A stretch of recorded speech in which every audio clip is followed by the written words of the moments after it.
Principal, Monsieur le député de Lévis. Merci, Monsieur le Président. J'aimerais ça l'entendre comme du monde. Monsieur le député de Lévis. Les Québécois qui se rendent dans les hôpitaux doivent payer de plus en plus cher pour se stationner. Au moins 12 hôpitaux du Québec exigent des frais de stationnement de 15 $ ou plus par jour. Au nouveau CUSUM de Montréal, c'est 25 $ après 90 minutes, plus cher qu'un stationnement au Centre Bell. Au CHU de Québec, 16 $ après 3 heures, plus cher qu'un stationnement au Grand Théâtre. Il y a actuellement une uniformisation à la hausse des tarifs dans plusieurs régions du Québec. Il y a même des endroits où le stationnement qui était gratuit ne l'est plus. Exemple, le CLSC de Fortiville. Des tarifs de stationnement trop élevés dans les hôpitaux sont une barrière à l'accès aux soins de santé.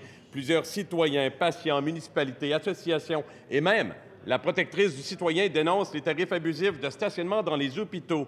Est-ce que le ministre de la Santé trouve ça raisonnable que des patients qui n'ont pas le choix de se rendre à l'hôpital doivent payer 16, 20 ou 25 $ par jour pour se stationner? Monsieur le ministre de la Santé. Alors, Monsieur le Président, évidemment, on comprendra que la gestion des stationnements de nos différentes institutions est une prérogative de l'administration de l'institution et n'est pas du tout sous notre juridiction directe.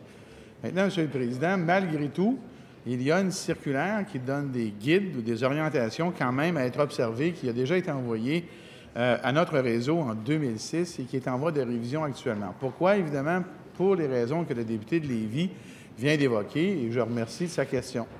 Alors, il est clair, Monsieur le Président, que nous demandons aux administrateurs du réseau de faire en sorte que les patients, surtout ceux qui ont à venir de façon périodique ou de façon répétée, ponctuellement ou non, dans nos hôpitaux, ne soient pas pénalisés. Et c'est la raison pour laquelle nous leur avons demandé de faire en sorte que leur grille tarifaire soit aménagée pour prendre cet élément-là en considération.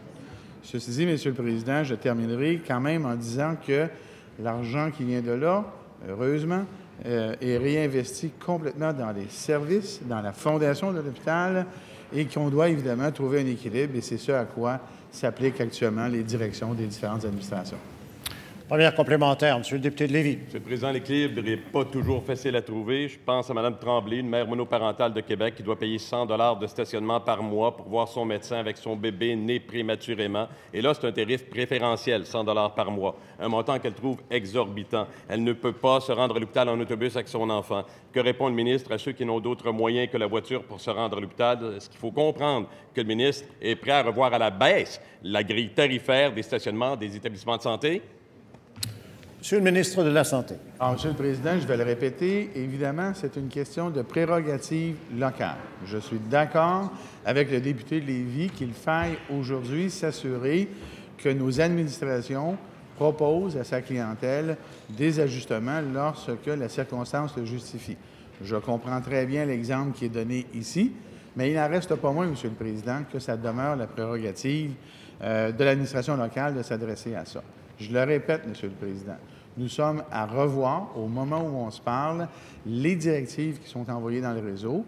Informellement, tout le réseau a été avisé d'adapter les choses à la situation des patients. Et je pense que ça va dans le sens de ce que vient d'évoquer le député de Lévis.